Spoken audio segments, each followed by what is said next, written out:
ابو الذبیحین اور یا اس طرح کا بھی کچھ کہنا چاہیے جی اس میں آپ یہ دیکھیے کہ خود حضور صلی اللہ تعالیٰ علیہ وسلم نے جنگ بدر پہ اپنے گھر کے افراد کو باہر نکالا. حضرت سیدنا امیر حمزہ رضی اللہ عنہ چچا ہیں, حضرت سیدنا مولا علی مرتضیٰ شیر خدا چچا کے بیٹے ہیں, حضرت عبیدہ بن حارث تایا کے بیٹے ہیں, اور ان کو پیش کیا ہے شہید ہونے کے لیے, بے شک ان کو پیش کیا ہے شہادت کے لیے. اب یہ رب کا کرم تھا جس کو شہادت کا تاج فوری مل گیا, اور ان کو تھوڑا حضرت مولا علی کو بعد میں مل گیا, حضرت عبیدہ بن حارث کو بھی مل گیا.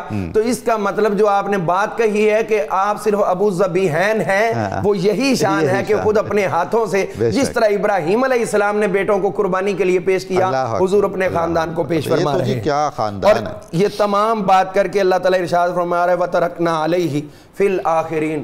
آنے والے لوگ جب بھی بات کریں گے قربانی کی, جو آپ نے شعر بھی پڑھا اس کا مصداق قرآن پاک کی یہ آیہ کریمہ ظاہر کر رہی ہے کہ یہ جب بھی ذکر ہوگا پچھلوں میں, وہ استعارے کے طور پر حضرت ابراہیم علیہ السلام اور حضرت اسماعیل علیہ السلام کی قربانی کا ہوگا, اور وہی پیچھے چھوڑ دیا حضرت سیدنا امام حسین پاک رضی اللہ عنہ کی صورت میں. اور پھر آخری خراج تحسین میں سمجھتا ہوں جو رب کائنات نے عطا کر دیا, سلام علی ابراہیم, ابراہیم علیہ السلام میں خود سلام ہوں, آپ کو بھی کہہ رہا ہوں. سبحان اللہ سبحان اللہ سبحان اللہ.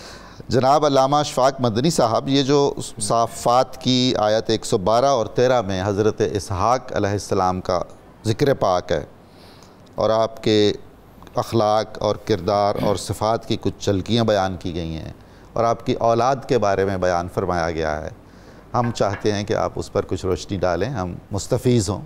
اب حضرت ابراہیم علیہ السلام اور حضرت اسماعیل علیہ السلام کی تمام گفتگو کو اللہ رب العالمین نے بیان کیا, اور اس کے بعد پھر اللہ نے فرمایا کذالک نجزی المحسنین, ہم بھلائی کرنے والوں کو اس طریقے سے بدلہ دیا کرتے ہیں.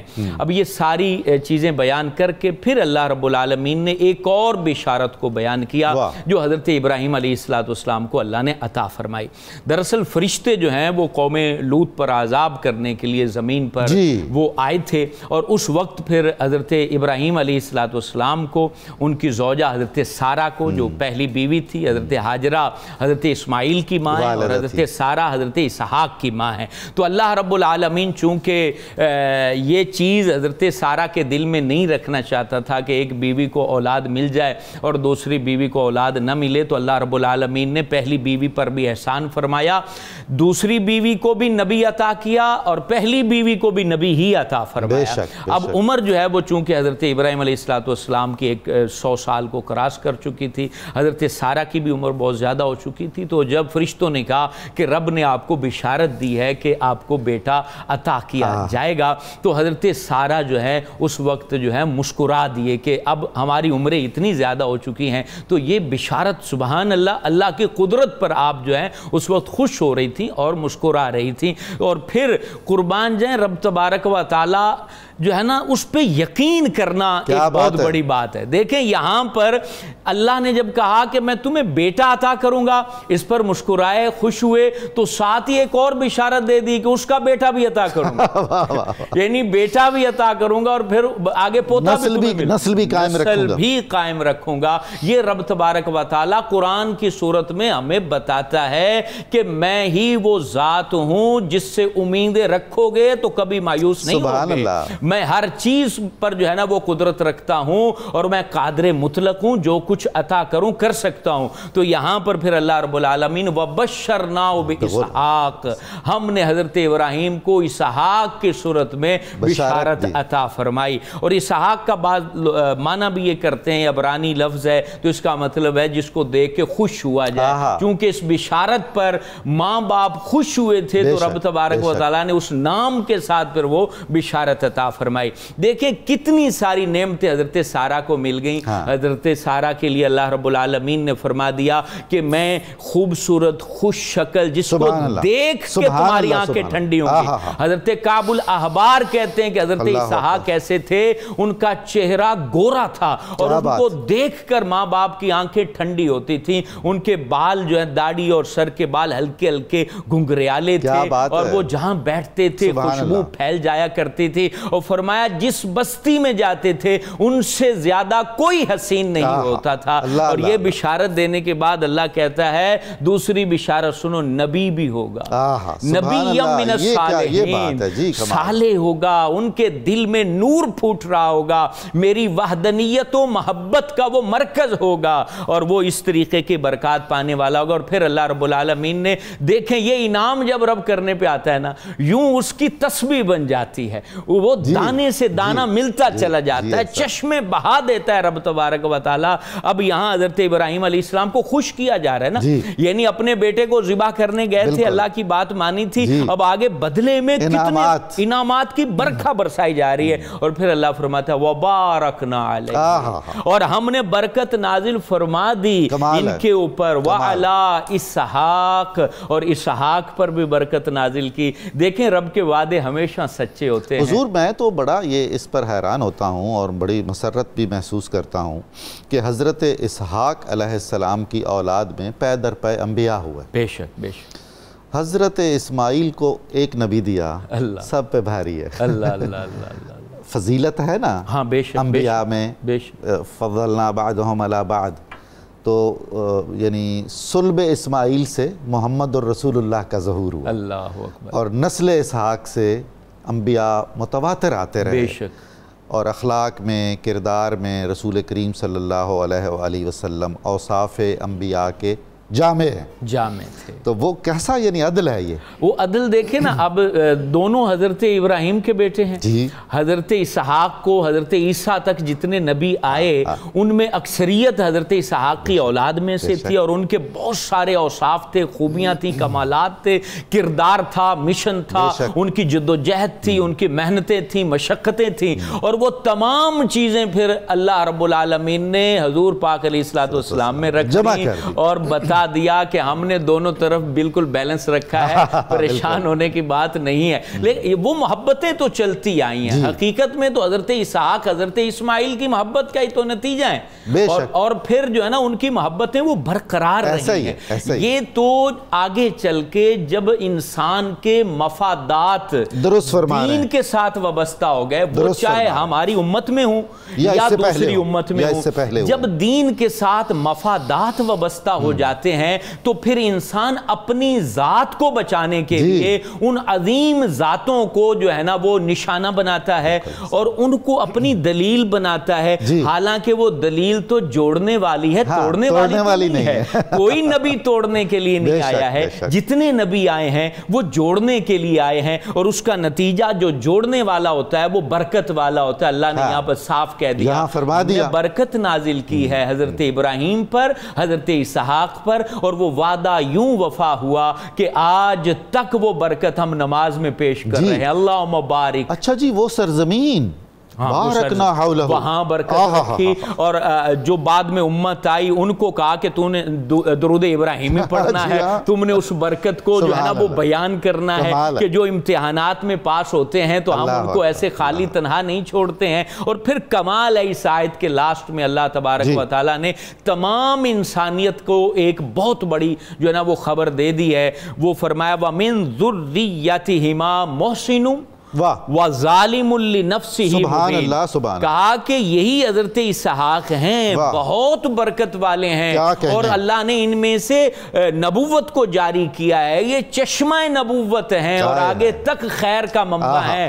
لیکن یہ سن لو, انہی کی اولاد میں سے کچھ بہت اچھے ہوں گے اور کچھ ایسے ہوں گے جو اپنی جانوں پہ ظلم کرنے والے ہوں گے. یہ حضور صالحین کی اولاد میں میرے جیسے طالحین بھی ہو سکتے ہیں. اب یہ قرآن کی یہ آیت ہے. یہاں پر ایک تو دل کو ڈھارس دینے کے لیے کہ آپ نیکی کی طرف بڑھ رہے ہیں, بھلائی کر رہے ہیں, عشق رسول میں ایک نام ہے, حضور سے بڑی محبت کرتے ہیں, اور ایک اولاد میں ایسا بیٹا آ جاتا ہے جو برائی کے راستے پہ چلتا ہے, تو آپ دل کو برا نہ کریں. یہ اللہ رب العالمین کی نشانیاں ہیں, جیسے حضرت نوح کا بیٹا. ہاں بالکل ایسے, کیونکہ قرآن میں اللہ نے کہا ہے کہ ہم مردے سے زندہ کو پیدا کرتے ہیں, اور اس کی ایک تفسیر یہ کہ ہم برے سے اچھے کو پیدا کر دیتے ہیں, اور ہم جو ہے نا وہ زندہ سے مردہ کو پیدا کرتے ہیں، اس کی ایک تفسیر یہ ہے کہ ہم جو ہے نا وہ کوئی بہت اچھا انسان ہوتا ہے اور اس میں سے کوئی نہ کوئی ایسا پیدا ہو جاتا ہے جو اچھا نہیں ہوتا ہے، تو اس سے دل برداشتہ نہیں ہونا چاہیے۔ اب یہاں پر اللہ رب العالمین، یہ ایک بات، دوسری بات یہاں اللہ رب العالمین جو ہے حضرت اسحاق کی اولاد کو تنبیہ بھی کر رہا ہے۔ کس اولاد کو؟ جو مدینے میں بستی ہے۔ بالکل بالکل، او میاں تم تو وہ ہو جن پہ ہم نے برکت نازل کی ہے، اور برکت جن کی وجہ سے نازل کی ہے وہ مدینے میں موجود ہے، ان کو مان لو۔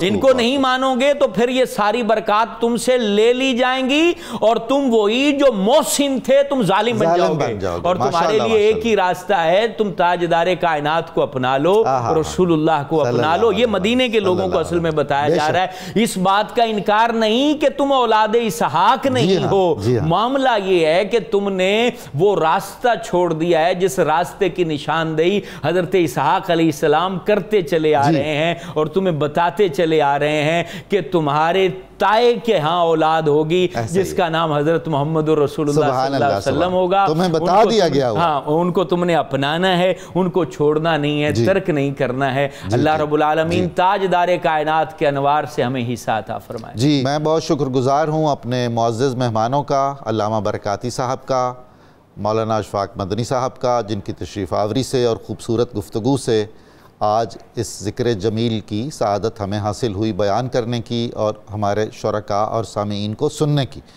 کتاب الشفاء سے نسخے کا وقت ہوا ہے۔ یہ اولاد نرینہ کے حصول کا وظیفہ ہے۔ جو شخص اولاد نرینہ کا خواہش مند ہو، نماز تہجد کے بعد 111 بار سورہ الصافات کی آیت نمبر 100 رب حب لی من الصالحین، جس کا ہم ذکر بھی کر رہے تھے، وہ معمول بنا لے اگر پڑھنے کا، تو یقیناً اللہ تعالیٰ اسے اولاد نرینہ، اولاد صالحہ عطا فرمائے گا۔ جد الانبیاء سیدنا ابراہیم خلیل اللہ علیہ السلام کا قول مبارک ہے، اگر محبت الہی کے دعوے میں اخلاص ہو تو اللہ تعالیٰ اس اخلاص کی بدولت انسان کے تمام امور کو اپنی رحمت میں ڈھانپ کر پایہ تکمیل تک پہنچا دیتا ہے۔ یہ محض قول ہے، حضرت ابراہیم کی زندگی کا ایک ایک لمحہ اس قول کی عملی تفسیر ہے۔ روزنامہ 92 نیوز میں آج حضرت ابراہیم علیہ السلام پر ایک مضمون بھی ہے، آپ ضرور فائدہ اٹھائیے گا، سعادت حاصل کیجئے گا۔ اسی طرح فیس بک پر، ایکس پر اور یوٹیوب چینل بھی سبسکرائب کریں، اور اس میں یہ پروگرام آپ سن سکتے ہیں، اور دیگر پروگرام بھی۔ صبح نور آپ کا ممنون ہے اور خواہش مند ہے کہ آپ اسے اپنی دلی دعاؤں میں یاد رکھیں۔ آخر میں اختتامی نعرہ ہم لگاتے ہیں، پاکستان کا مطلب کیا؟ لا الہ الا اللہ محمد رسول اللہ صلی اللہ علیہ وآلہ وسلم۔